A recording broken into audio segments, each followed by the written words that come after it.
village,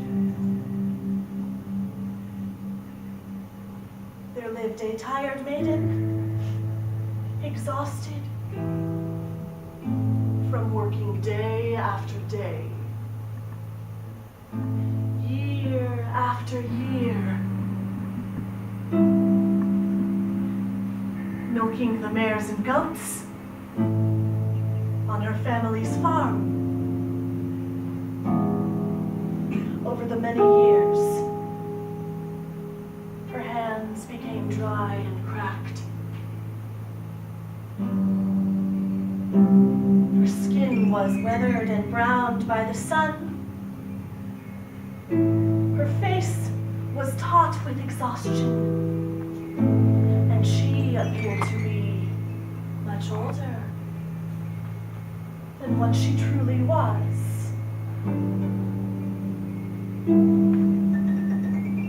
One day, she was pouring mare's milk into a butter churn when she lost her grasp. The full milk bucket spilled upon her wrinkled hand, and she noticed that the milk smoothed out the wrinkles and cracks, penetrating her skin and making it glow as it once did so many years ago when she was young.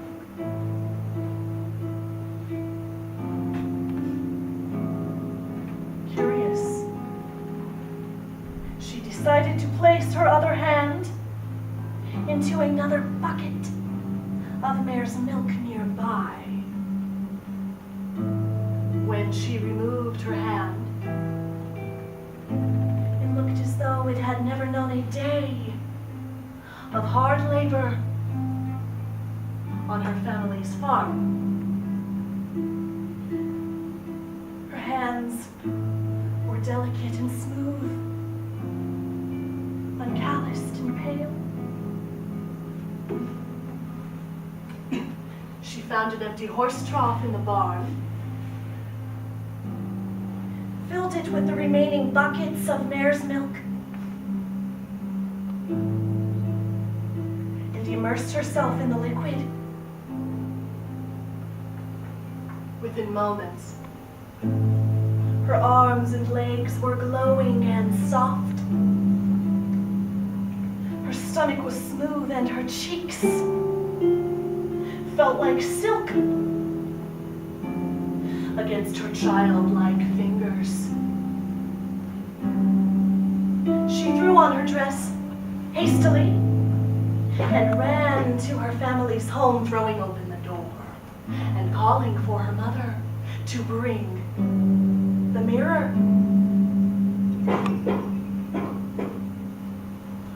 When her mother came to her daughter's call, she began to weep with joy at what she saw and gave her daughter the mirror. The girl was beautiful, renewed with the glow of her youth, no longer a spinster milkmaid. She married into a wealthy family soon thereafter, leaving the squalor of the farm behind. And she bathed in mare's milk once every year.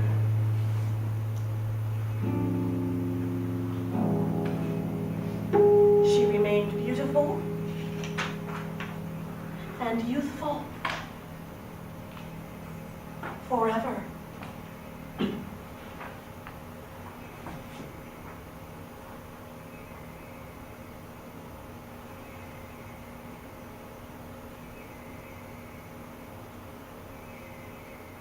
When I was a little girl, this was my favorite story. I refused to take anything but milk baths, because milk baths were magical.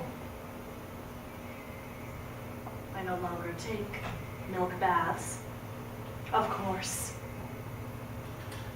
There are no mirrors.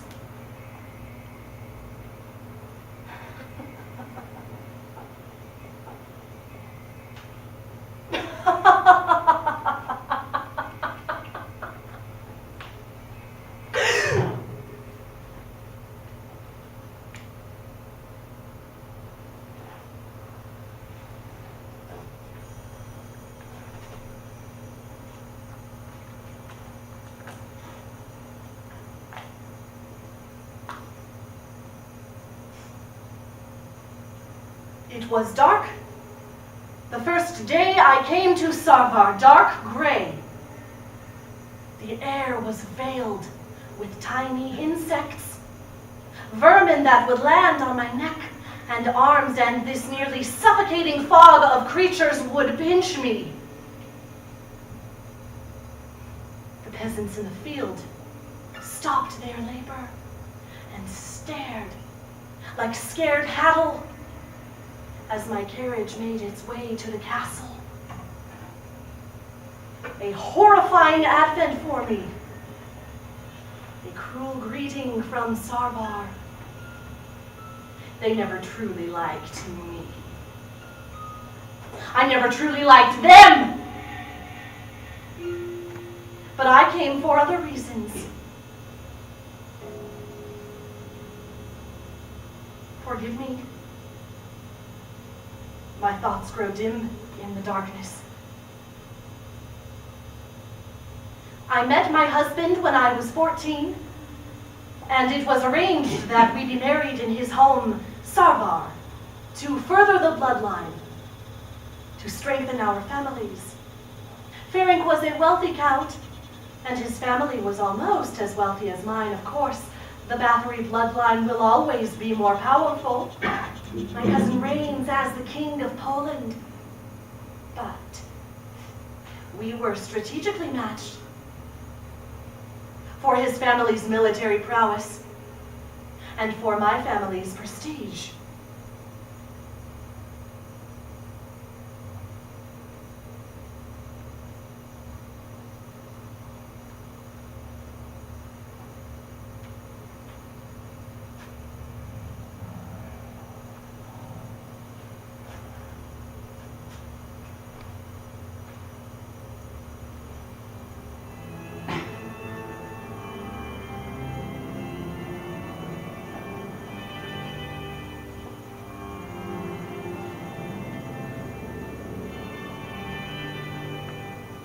Our wedding was performed in a Catholic church. This was Ferenc's faith. My family practiced Protestantism. The day of our wedding was the first time I had ever entered a Catholic church. The first items I noticed were the glowing pieces of stained glass framed in the walls. Upon closer inspection, I noticed that the images in the stained glass were depictions of the Passion of Christ, each window more gruesome than the last. Soldiers whipping him in the streets, his skeletal frame buckling under the weight of a large wooden cross. The detail was remarkable. Tiny shards of dark red glass as streams of blood snaking down his face under a crown of thorns. Surrounded by this art, images of Christ trapped in his own passion, I never felt so far from my home.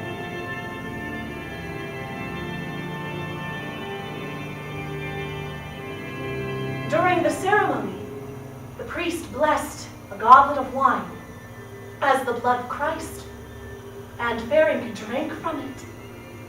I drank from it too, in awe of the priest's sorcery.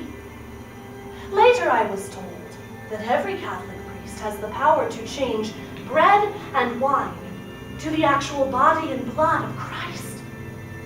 Congregation members are expected to eat their Savior, and this act of religious cannibalism purifies them of their sins.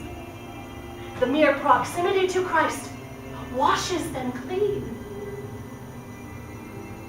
I had never seen this before, but it was beautiful.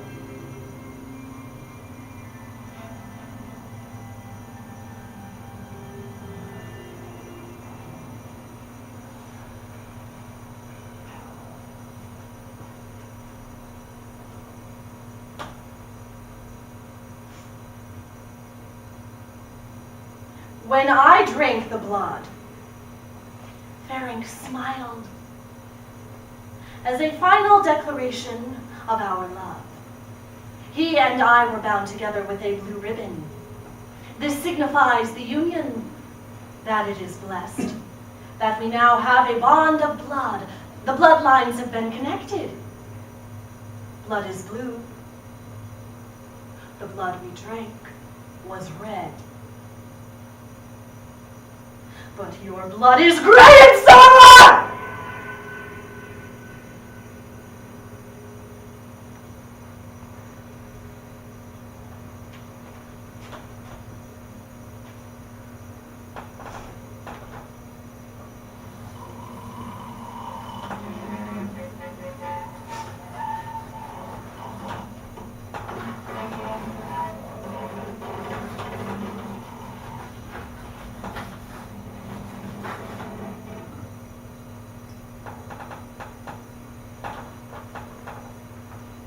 My husband was gone quite frequently, fighting in the war. A beautiful warrior. When he returned, he would tell me stories of sickness and betrayals, men impaled on large stakes and left to curse the heavens alive and alone, traitors forced to lie on hot coals, and the traitors' accomplices forced to eat the charred remains of their smoldering friends, all in the mist of the fields and the noises that he couldn't unhear, the noises of anguish. The great comfort he gleaned from cleaning dried blood off of his sword in the name of our country, of our family. On his first day, as an officer fighting in the war, Ferenc caught a deserter attempting to flee the encampment. The boy was stripped of all of his clothing and forced to walk across a frozen lake nearby. It was the beginning of winter, and the ice was newly formed and very thin, but thinnest on top of the middle of the lake, the deepest part. The ice was just sturdy enough that the boy could tread, but cracked and fell under his weight. When he was farthest from the shore, when the boy fell into the freezing water in the middle of the lake, my husband ordered that the boy climb out of the water immediately and return to camp. But the ice was so slippery under his wet hands, and the water was so cold that it made the boy's muscles spasm so violently that he could find no strength to crawl out. The cold leached out his will to swim, and the boy slowly drowned and sank, screaming for forgiveness to the empty fields. There is no forgiveness in war. This is what Ferenc said. And under his watch, there were no more deserters. It came to be such a comfort for me. These stories, the cruel things that animals do to one another to survive, to maintain order. My husband was an animal.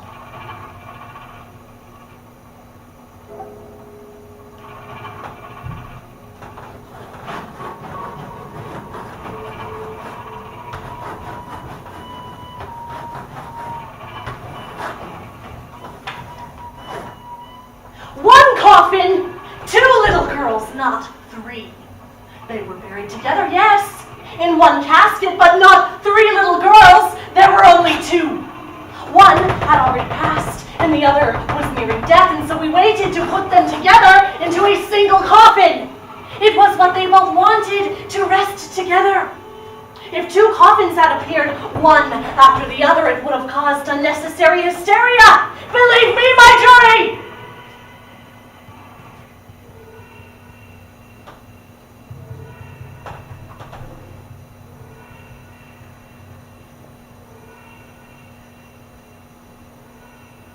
Holy and immortal God, have mercy on us.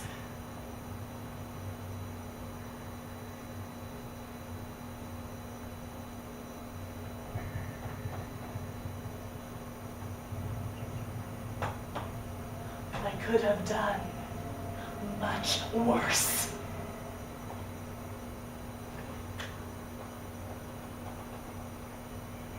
Forgive me. My thoughts grow dim in the darkness. No one speaks to me. In the beginning, I enjoyed it. But now I realize what it is to be deprived of something I've always loathed. All the useless words, the unmemorable conversations you have to pass time. At first, it was peaceful. A welcome holiday from the whispers in the hallways, the hissing of my handmaids right before I entered the room. I hate that noise. The sound of a whispered S.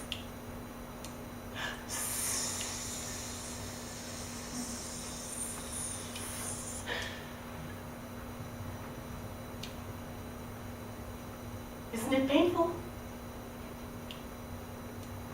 But the chalk makes the same noise against the wall.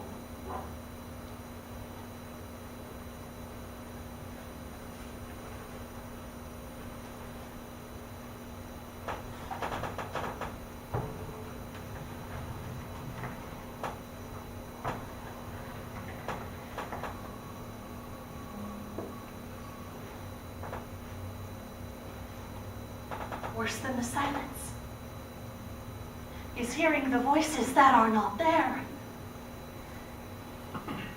There were only two. If you accuse me of murder, please state your accusations correctly. I was told by Thurso, it was Thurso, that it was an illness, a contagious illness. Drawing attention to their deaths, mourning them would have sent us into a panic. I must maintain order.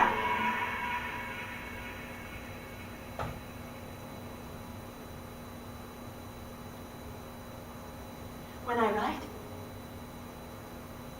I talk to myself to drown out the sound of the chalk. Now words sound more and more like chalk.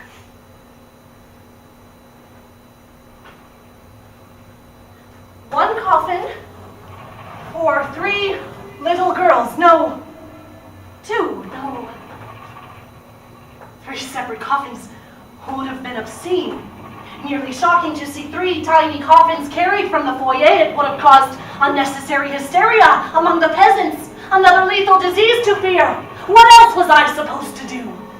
They died of cholera. They were so beautiful and sallow, lying side by side. I was protecting them from an unnecessary fear. The fear of death that paralyzes them into an alternate state of living in fear of the end. This is what they would have done had they known. I was protecting them all. But my protection was misunderstood.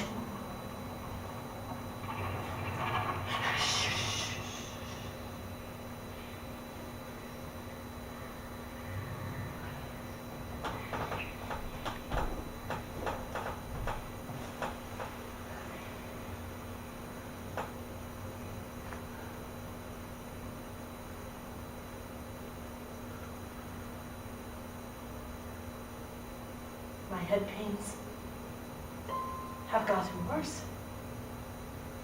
In this darkness, Since I was young, I suffered from head pains. I would get them most intensely when I had to stay inside for too long, especially on warm days when the sun was out and I wasn't allowed to play outside because my mother thought my skin was too brown. When I turned 11 and was deemed fit to be engaged, my mother ordered my nanny to lock me in a windowless room in the heat of summer, all in the name of keeping my skin pale white. I screamed and sobbed and tried to break the lock, all in vain, for my imprisonment was inexorable, and my mind became anxious for clean air. This is when my headaches begin. They start with a small pain, like a pinprick, behind my right eyelid just below my brow bone. This is when I know that it won't go away, so I usually start to chew mint leaves, which I am no longer allowed to have in my confinement. This horrible pain is born slowly, building into something dreadful. By morning, my cheekbone begins to throb, then it spreads down my back.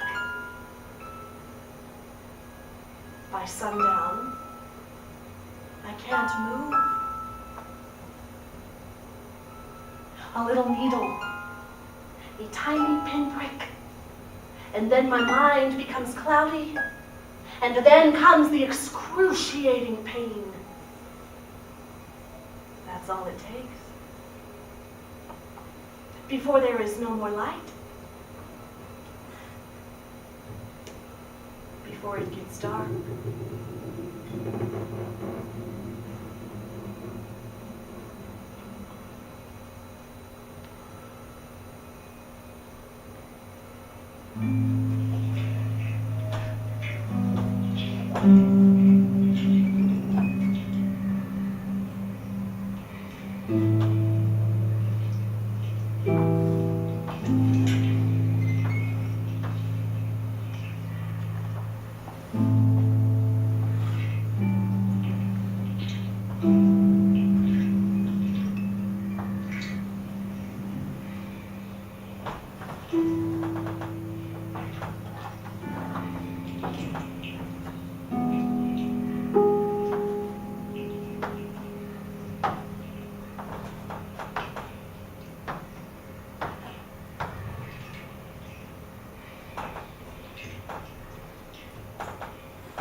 Another beautiful sunset.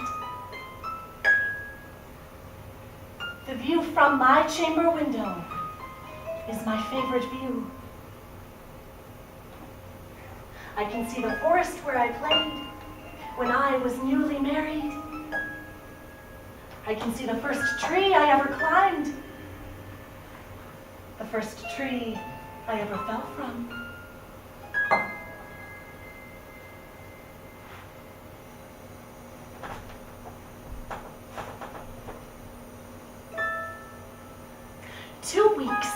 After I was married, Ferenc left for war. My mother was no longer my keeper, and I was free to do whatever pleased me, free to explore all of the places I was never allowed to go, free to play outside in the sun after so many years of confinement. So I decided to climb the tallest tree. I sat on one of the lowest branches, perhaps about 7 or 8 feet above the ground. And I listened to the native birds sing until sunset, when it began to rain. Then I remembered that I had to climb down, which is the most unpleasant part of climbing a tree, so I discovered. I started climbing down when a small branch that I stepped on broke beneath me and I went tumbling down. Only a 6-foot fall or so, but as I fell, my arm caught on the jagged corner of that jagged branch and it broke the skin. The mark remains. I had never seen so much blood. It was dripping down my fingers and staining the wet grass, soaking into the ground with the rain as I ran back to Sarvar. One of my maids sewed the gash closed with needle and thick black thread, and there was a horrible pain, a stabbing pain.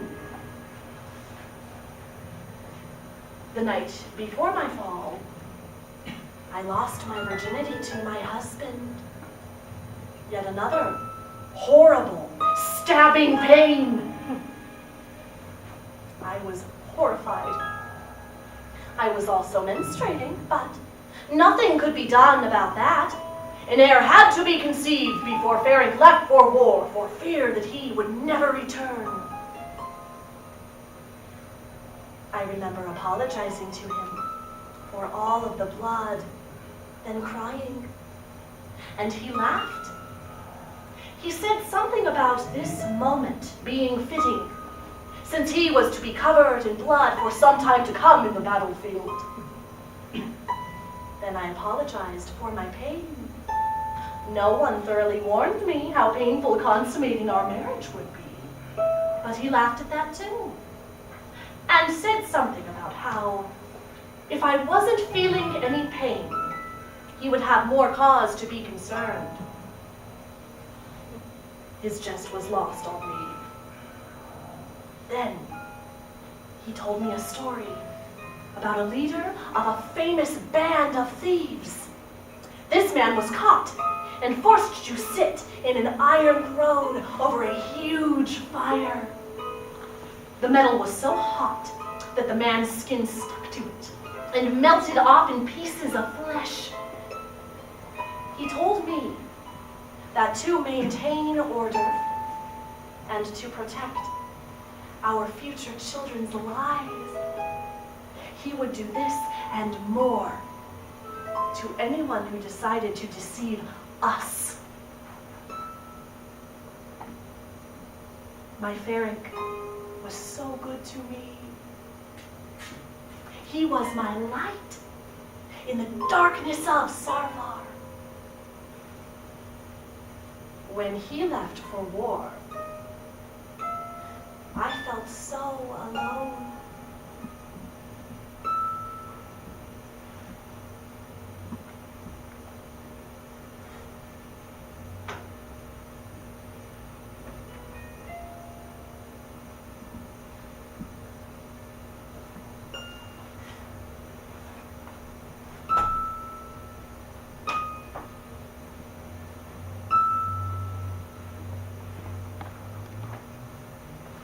I am condemned to my own home.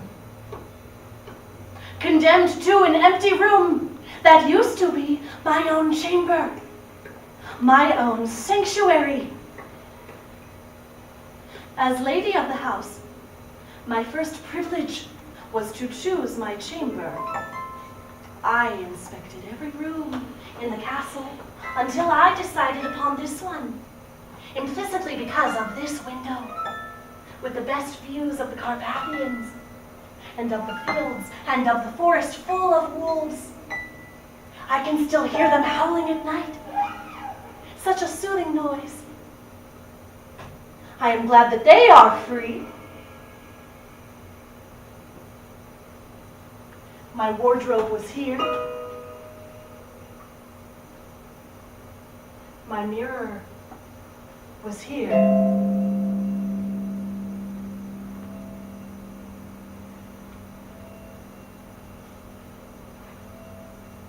Thorso,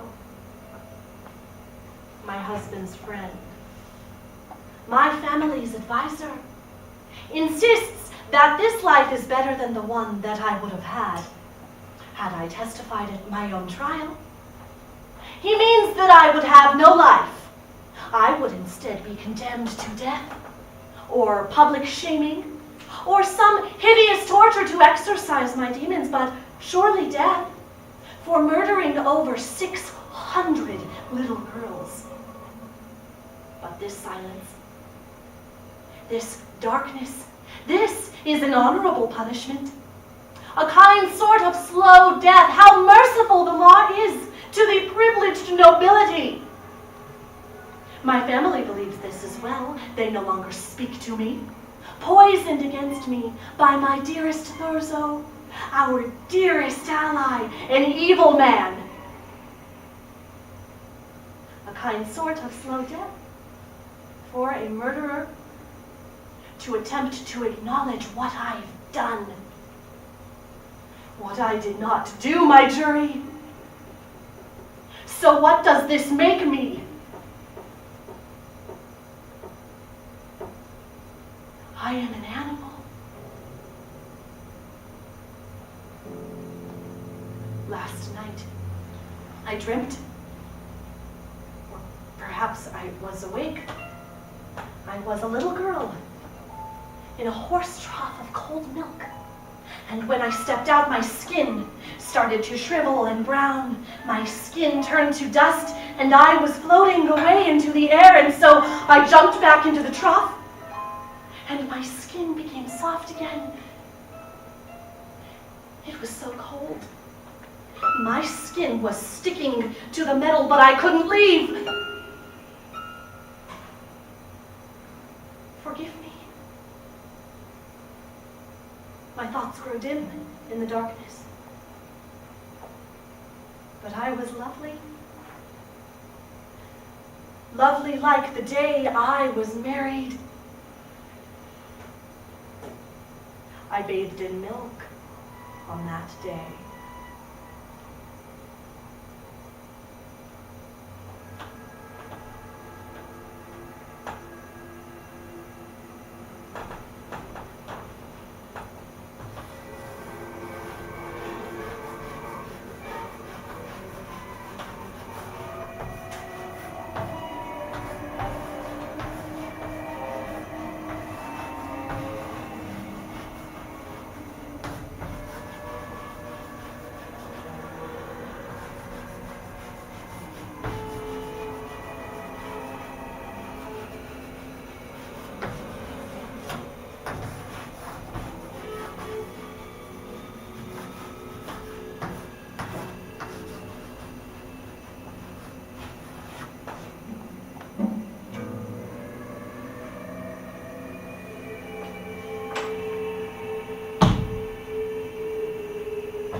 A letter from my husband to Georgi Thurzo. Brother, God has visited upon me this disease. Should the disease outlive me, I formally entrust my heirs and widow to your generous protection. May God give you the strength that I once had. Ferric.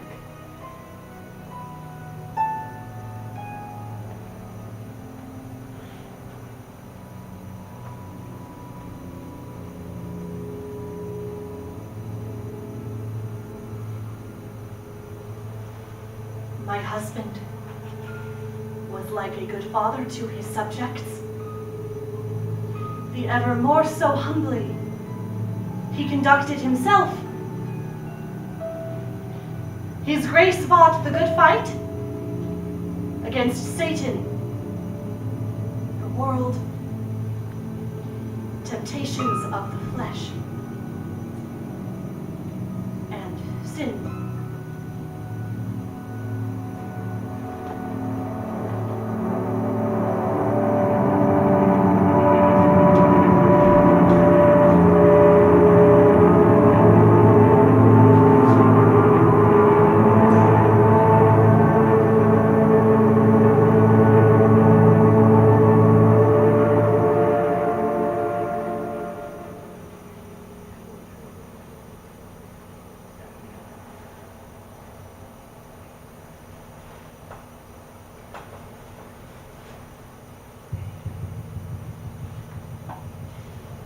when I was a little girl, as young as the girls who died of cholera.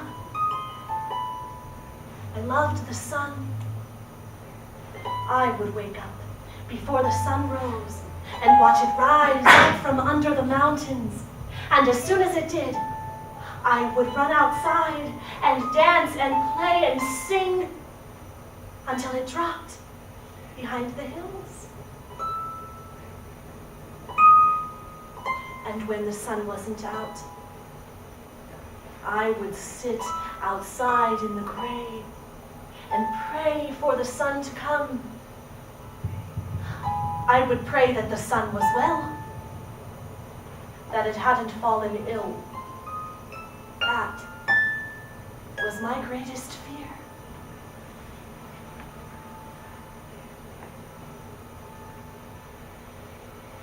Now that my Ferenc is dead, the wolves are circling. Whatever life I have left, I must entrust to Thorso. May God give him the strength to protect himself, to protect me.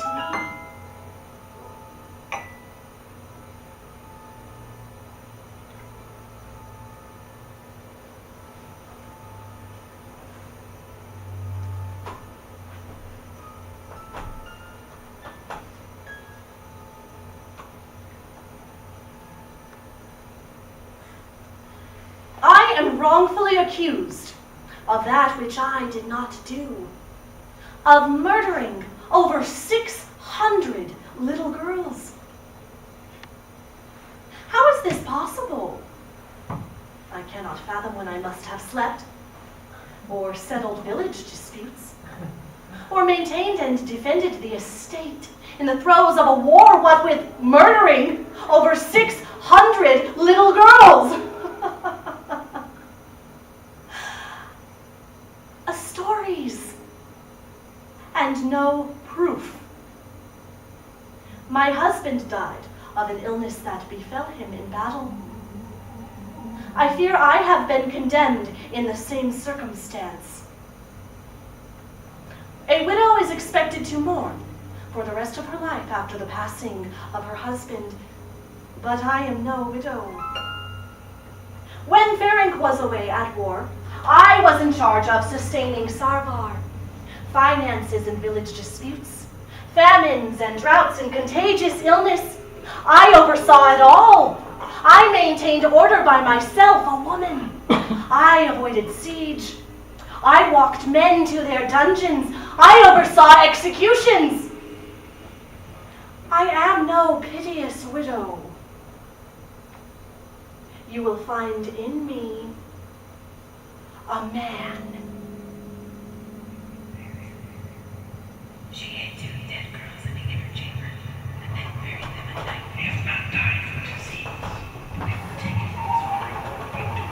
She tortured a child there for so long that she died.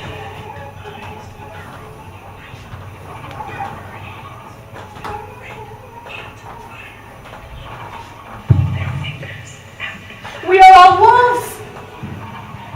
The world is full of wolves, and I can still hear them howling at night. This is something we tend to forget when we pretend to be human.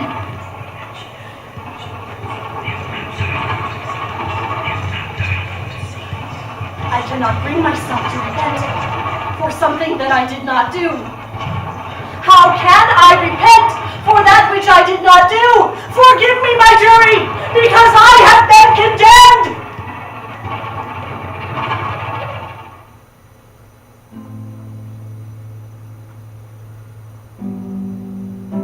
Do you hear the noises?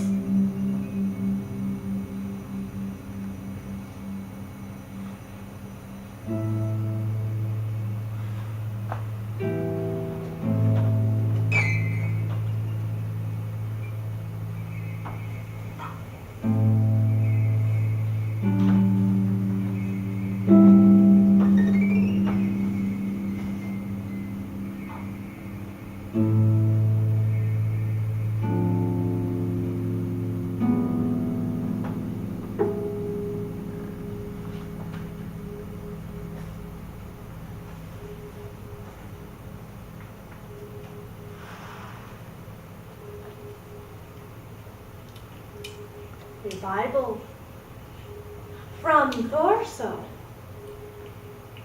I need it not, but it plagues me.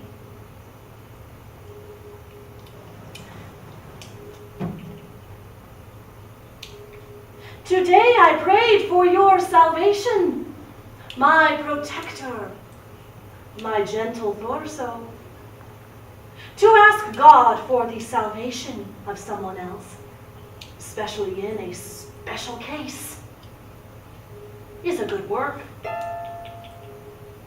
My protector has betrayed me. He has betrayed the memory of my husband, yet he remains free to bare his teeth when he smiles.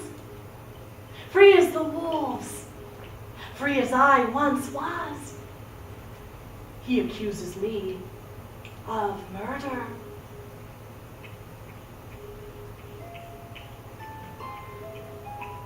I do swear here, upon this Bible, and before the eyes of our Almighty and immortal God,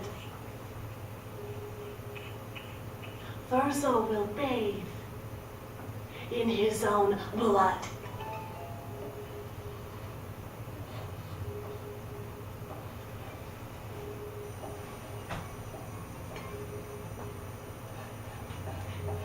Ferenc met Thurso as a child, the son of the Nadazi family's advisor. Ferenc was too young to understand the meetings that his father would have with the family's advisor, so he and Thurso would play in the fields. Thurso, first and always a friend to Ferenc's family. Thurso served as my guide around Sarbar before Ferenc and I were married. He showed me the secret passageways. He brought me to places I could retreat to if I needed a moment to myself. He told me stories about the servants, trifles about their wretched ways, or about the terrible punishments they had received for their wrongdoings. Thurso recited the stories that Ferenc told me, my favorite stories. He recited them like poetry when Ferenc was away. Thurso brought me a great deal of comfort when I was so young and so far from my home. Thurso has never been a very rich man. He never needed to be. He had the ear of my Ferenc ever since they were little boys. Every choice that Ferenc made, every advance or retreat made in battle, all of these choices were confirmed through Thurso. When Ferenc passed, Thurso became my advisor. He thought that the role would become even simpler, now minding over a defenseless widow in place of my blood-drenched husband. He had no concept of what I faced alone in Sarbar while he was busy plotting strikes in my husband's battle tent.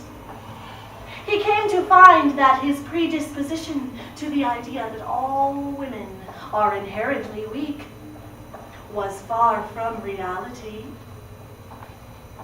2 years after my husband's passing, Thurso's advice in regards to Sarbar's affairs began to turn to orders. My dearest Thurso condemned me to silence. He convinced the arbiters that my appearance in court would only harm my family's honor. It would only prove my guilt. This barbarian of a woman, stained with the blood of hundreds of tiny children, little girls, this woman would have no right to defend her honor. There is no honor for me. There is no truth, only lies, only gossip and rumors, and outstanding debts that the crown will never repay my family. I finance the hands that damn me. This is the truth. This is the blood that coats my skin, blood of the children I never knew, who never existed, born fictitiously only to die. under my hand, under my shoes. I was unaware of their imaginary torture. They never existed. I am a murderer because the crown is worn by a coward, a liar, a man who gorges himself with the money that I gave him, money given out of charity and duty, money that my family will never see again because I am accused of murdering sick peasant girls who never existed. There is no honor in telling the truth when no one lives to hear it, when it cannot be believed. So I write it on these walls, on the floor. I howl in this darkness and my words will float to God. He will hear me.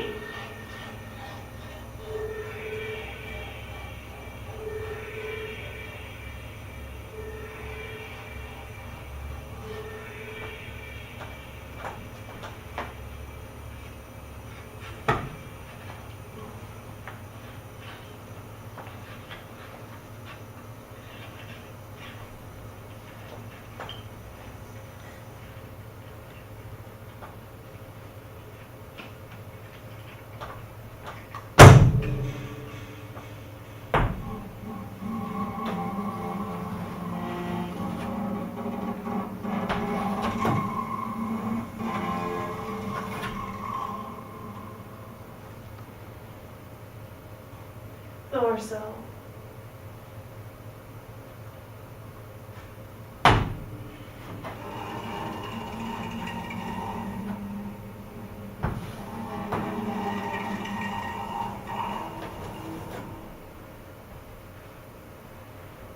Thorso.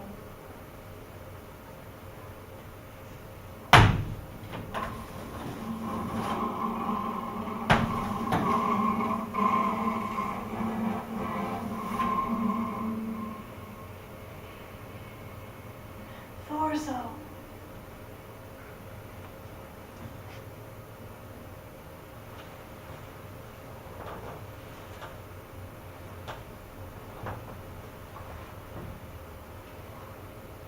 God will find you in your darkest hour, and you will bathe in blood. I do not rest. I wait in this darkness to haunt you. I promise you, I will hunt you. The crown's debts to my family will go unpaid. My children will suffer in infamy and shame, and your evil will cost you your blood, Thorso. You will never know peace. I will never die, but to hunt you.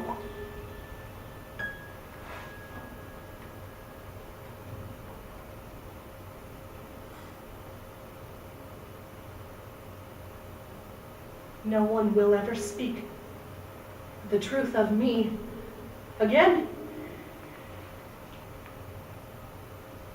No one will ever speak the truth of me again because of you.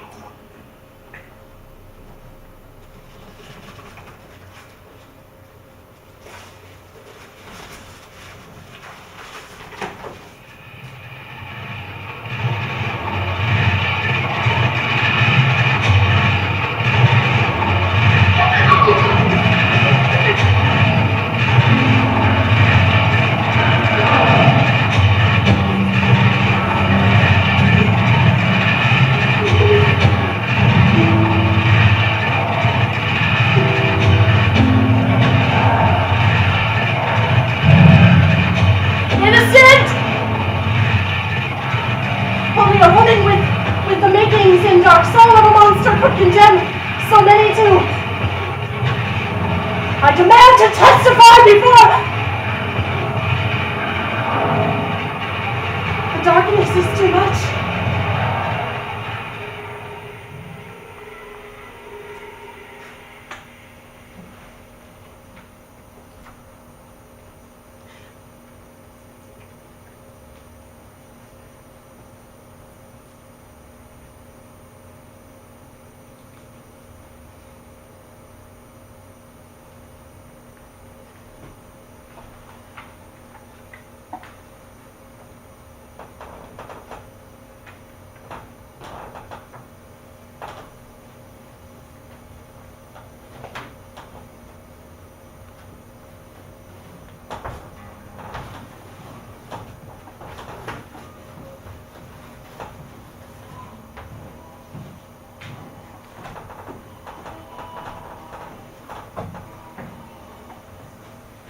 my beautiful friends, my servants, all three condemned to death immediately, accused of committing murder at a trial at which I was never present.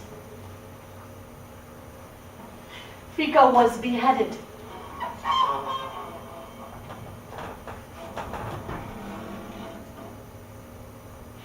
Semtez and Joe had their fingers ripped off, one by one, with hot tongs.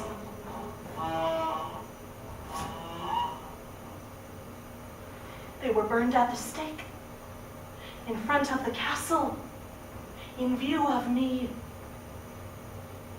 I can feel the flames that licked the stones. I can feel it in the walls when I write my truth, all because I could not speak. I could not defend their honor.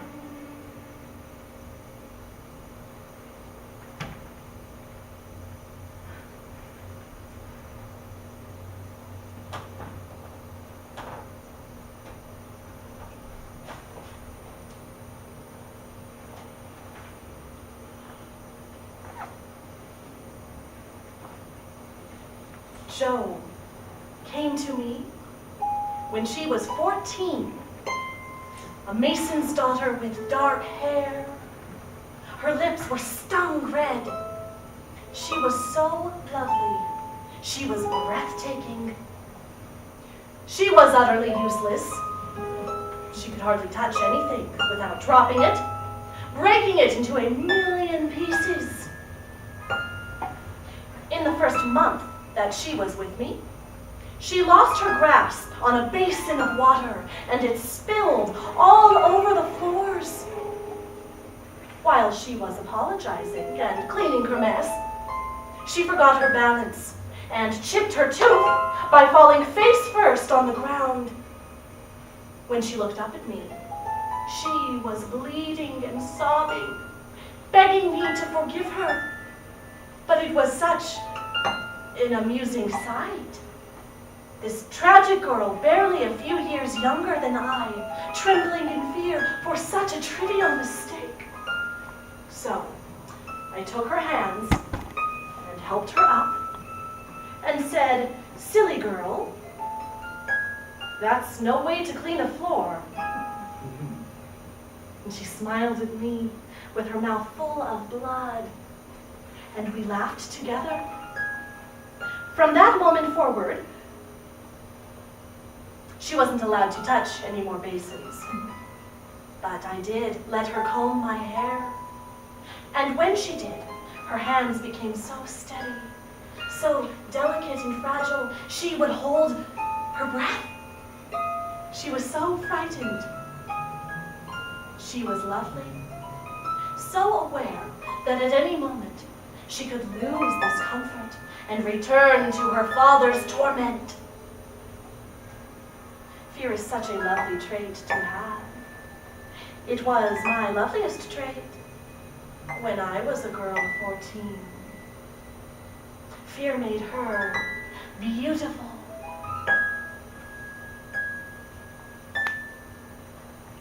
Joe was one of my midwives when I gave birth to my third child. A loathsome duty of womanhood is giving birth to children.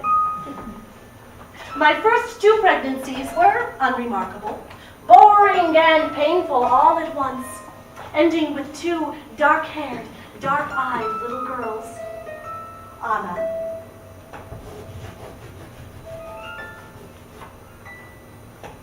and Catalin.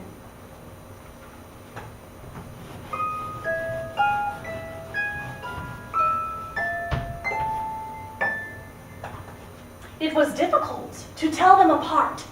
They seemed like stern little twins, but they were very beautiful. They were mine. But my third,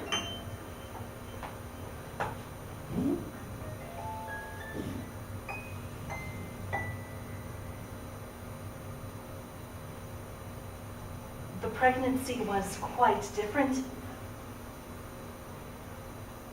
I was violently ill during most of the term, and for the last 3 months, I was instructed by my doctor to stay in bed if I wished to keep the baby. So, I stayed in bed. And all the while my child would shove its feet between my ribs and buck against my spine at all hours of the day or night, every single day. I spent 3 months bedridden with this monster inside of me, this cruel little beast, until I finally went into labor. 16 hours and buckets of blood. I bled so much that my vision became clouded until I lost consciousness. Then I awoke, and I was told by Joe that I had given birth to a stillborn, a boy. My first boy. She wrapped him in a tiny blue blanket and asked me if I would like to hold him before they buried him, so I did. And I studied his pale face.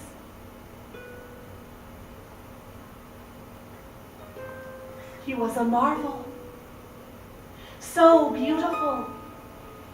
A serenely quiet baby devoid of breath, the perfect child. So unlike the agony of holding a screaming child in your arms after hours of excruciating pain to deliver it to the world, I finally gave Ferenc a son.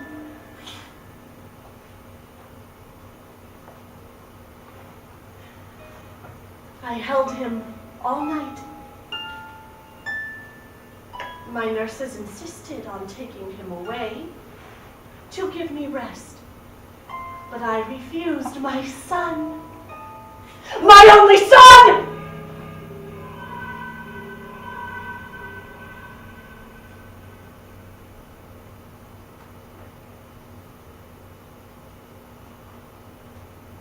The next morning,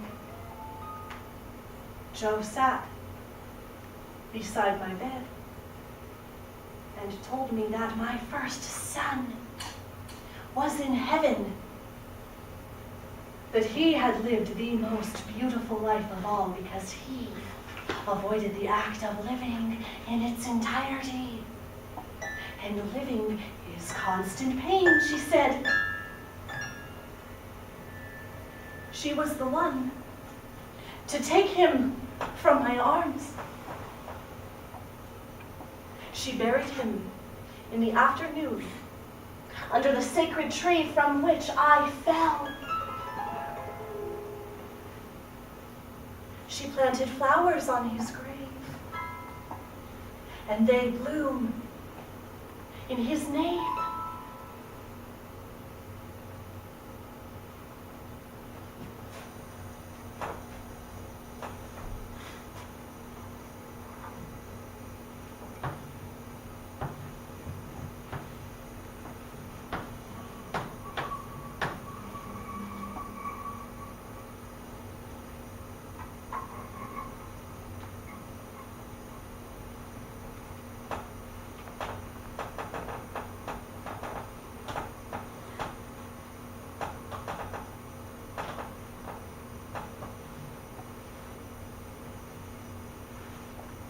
Joe was tortured in the courts until she confessed that I murdered hundreds of little girls, innocent girls. Joe was murdered with the truth stuck in her throat. And the truth is that Joe was the innocent girl who was tortured and killed in my name. Would I were a man to defend Joe and her feeble honor. She was too beautiful. They said in the courts that Joe tricked her victims into coming to me, lured them with gifts, sometimes bound them with Viennese cord, and dragged them to me while the girls cried and screamed in fear. They accused Joe of beating the children wordless, beating them until their faces collapsed, hitting them until they couldn't breathe, until they were choking on their own blood, the same Joe that laid my son to rest and prayed over his grave with me every day.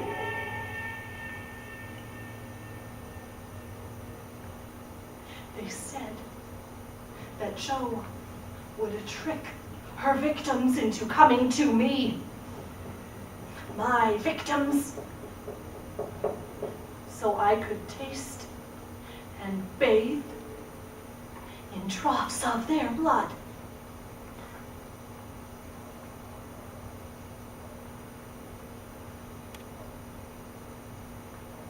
All of the girls. All I ever do was try to protect them. And now my 3 beautiful girls are glowing in heaven, like the lovely girls who passed of natural causes under my watch.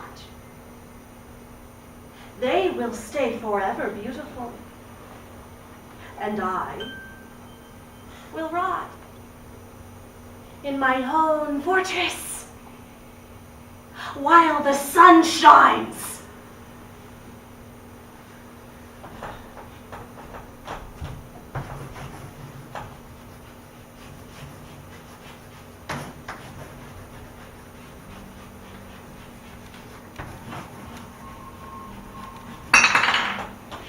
Girls were found frozen to death on the shore of the lake a short walk from Sarvar. It was the dead of winter, one of the worst winters that we had ever seen. They were buried in 3 separate coffins. At my request. I have no idea what happened to them to this day. They were pale and lovely, all 3 lying on the shore, their eyes open. So young. I never knew them. I had never seen them before, but I buried them. I mourned them and buried them as if they were my own children.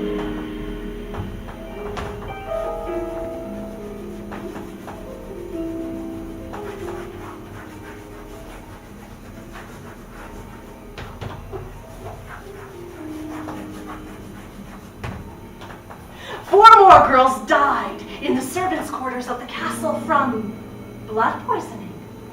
Something they say I have, but instead my poisoned blood courses through my veins and kills my conscience. I never knew. Until now. Until I listened to the whispers in the hallways during my trial. Until I pieced the story together that I was being held responsible for their deaths too. That I had murdered them too. All of these accusations I heard. These gossiping women clutching rosaries, invoking God to save me from my murderous disposition. The same God that tortured and murdered his own son, all in the name of heavenly forgiveness. This God that oversaw his own wretched world crumbling into darkness and disease and famine. This God that let his children weep and starve alone as I am now, all in the name of forgiveness while he watched. He knew, he knows the pain I endure, the torture I suffer for crimes I did not commit. He has been told in my prayers and in the prayers of these pious women that roam my halls and repent for my unforgivable sins. Yet no one told me of the children's deaths. 4 less lovely girls playing in the fields. 4 lovely girls buried in shallow graves that God dug. Not me. More and still more death. Yet I live on. he lets them all die. He let his son die. He watches them eat his son to purge themselves of sin. They die in his name. Now they die again in mine.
There is no time now. Only darkness and light. Only the darkness stays longer. And the light on the wall wanes thinner. Until it retreats to the ground. Then it shrinks. It shrivels back into darkness.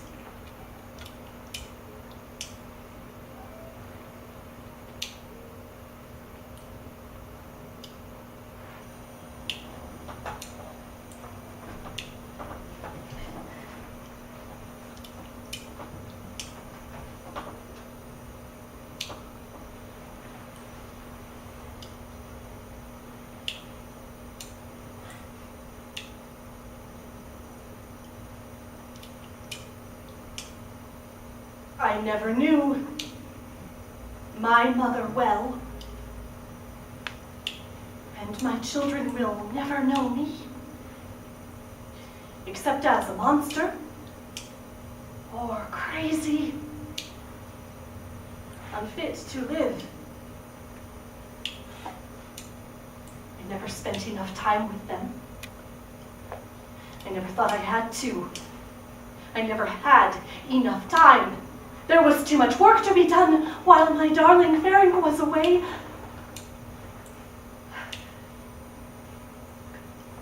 I loved my children as babies, but I never liked young children. I never had the tolerance for them. Their vapid little voices, tantrums and sobbing, I couldn't stand it. Even in my own children. I thought I would have the time to get to know them when they were older, or perhaps I thought I would become more tolerant, more of a mother. they'll be told by Thurso that I couldn't continue living. Maybe lies about my husband, that I was violent, that I didn't exist at all. They will know nothing of me. They will never hear my voice again. And they have vowed under oath that they will never speak to me. Not that they ever did speak of me. They never knew me.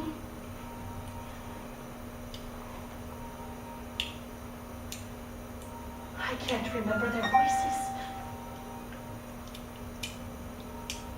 I can't hear any voices. What if they can't remember? But to touch the faces. To touch the faces of the girls. The little girls. Those beautiful girls. To hear their screams. I hear it all. I see it all, how it all began. I hit an impudent servant. A girl named Kata, was this her name? Kata, who shattered my hand mirror. She stooped down to gather the shards of glass, and she reached to me. Her hands were slashed to pieces and dripping blood that snaked down her arms. She was a vision. All at once, her bleeding palms were pressing into my hand and taking the age away, taking the time away, the time I wrung my hands in fear when my husband was off at war, and I managed the estate all by myself, all on my own. No one helped me. The pain of giving birth, the scars of tiny bites from the parasitic vermin in Sarvar, the scar of the jagged tree branch, gone. All gone. And glowing now. Glowing as though I were young again on my wedding day, bathing in milk, awaiting my cold life in Sarvar. I was still warm then! Is this how the story goes? In her blood, it was as though none of it had happened, any of it. She bled and wept, and bled and wept, and her weeping began to sound like laughing. And when she died, the sun rose from its prison of Sarvar clouds, and it shone down on me because I was glowing. It all started with her. Her gift to me, the most precious gift that anyone had ever given me, this gift of immortality. Better than mare's milk, better than the fairy tale, because it was a sacrifice. Such a small sacrifice that brought the sun back.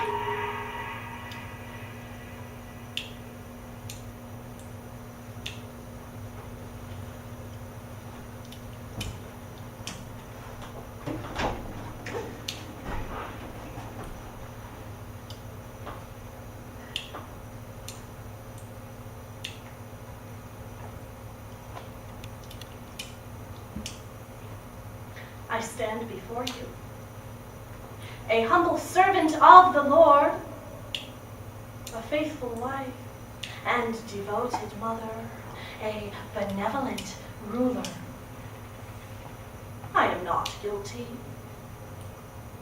The children did this for me. The beautiful and selfless children. Blood is the life force. The blood that courses through my daughter's veins is the very same that has pulsed through mine, and I made the ultimate sacrifice of giving them my blood to give them the gift of life. How are your daughters different? Why should my blood be spilled in the names of these nameless girls? I testify before God, your children have replenished me. This is what they wanted. They have given me the life that you once gave them. Your children were martyrs. Your children will glimmer in the eyes of this glorious God. a selfless God, a forgiving God.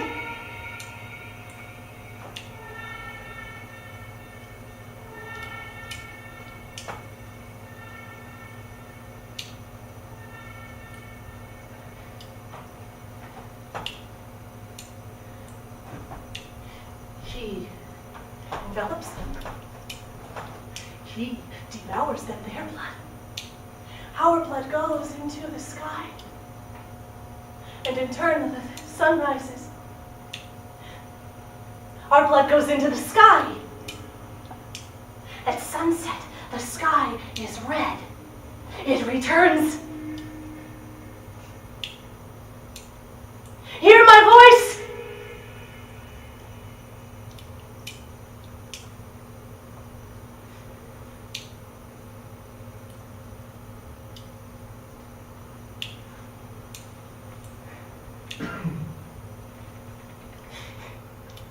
Look!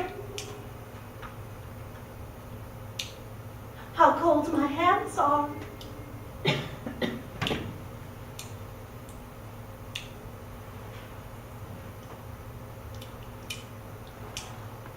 Erzebet Bathory died on November 25th, 1614, after 4 years of imprisonment in her own chamber at Soror, and was buried in hallowed ground in the Catholic Church at Czechoslovakia.